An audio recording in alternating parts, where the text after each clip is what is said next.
Kinig sa atin, nanonood sa atin ngayon, tinatanong, paano nyo dinidefine? Paano masasabing pinakamahirap? Parte ba ako sa pinakamahirap? Ano yung definition po doon? O paano pinipili? At sinasabing, ikaw, isa ka sa mga pinakamahirap. Bago tayo magpatuloy, huwag kalimutang mag-subscribe sa aking channel.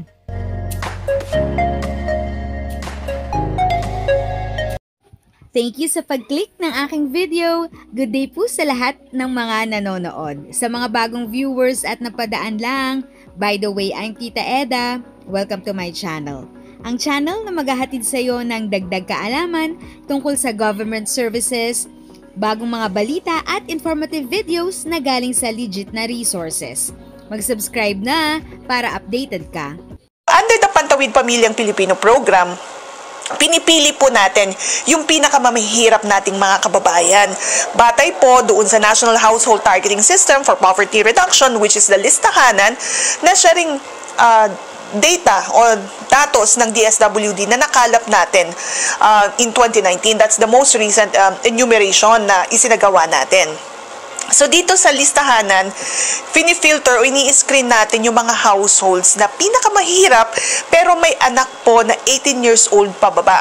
Or at the time of enumeration ay meron pong buntis sa kanila pong pamilya. Okay, Asek Irene, dun sa part na pinakamahirap, kasi I'm sure ang mga nakikinig sa atin, nanonood sa atin ngayon, tinatanong, paano nyo dinidefine? Paano masasabing pinakamahirap? Parte ba ako sa pinakamahirap? Ano yung definition po doon? O paano pinipili? At sinasabing, ikaw, isa ka sa mga pinakamahirap.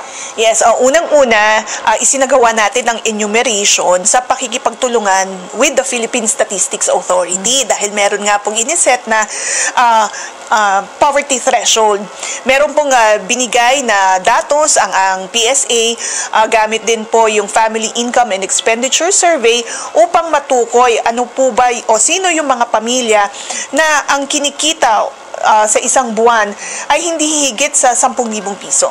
Pag sinabing hindi higit sa 10 piso isang buwan, buong income na yan ng household. Tama po hindi yan, yung isang tao lang. Buong income na yan. And of course, may bilang din ng mga family members.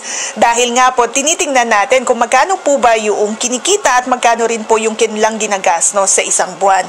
So again, sa pakikipagtulungan sa Philippine Statistics Authority, atin pong natukoy ano yung poverty threshold. At kung sino man po yung mga pamilya na kabilang sa pinakamababang antas, or lower than the threshold, sila po yung tinuturing natin na pinakamahihirap. Aside from that, when we did the National Household Targeting System for Poverty Reduction and Enumeration, tiningnan din po natin yung mga observable indicators. Ano po yung observable indicators? Yes, kagaya po ng saan po gawa yung kanilang mga tahanan, gawa po ba sa semento, sa kahoy, sa mga light materials, at tinitingnan din po natin kung meron ba silang mga appliances. Tinitingnan din po natin kung sino yung mga miyembro ng pamilya na nakapag-aral, nakapagtapos, at kung meron din pong nagtratrabaho sa kanilang mga respective families.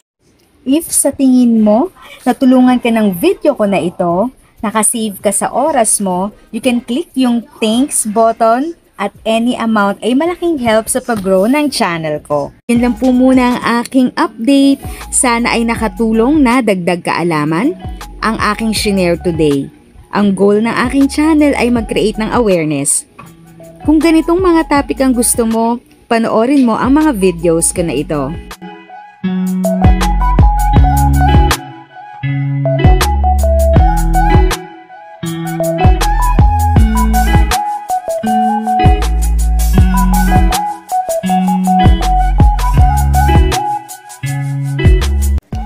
Thanks for watching! Kung may kapamilya, kaibigan o kakilala sa tingin mo ay magiging interesado sa video, please share or tag sila sa comment section. At syempre, if nagustuhan mo ang video, i-like mo na ito at subscribe ka na din. As always, feel free to write your questions, comments, and opinions respectfully. And continue to be a blessing and stay safe!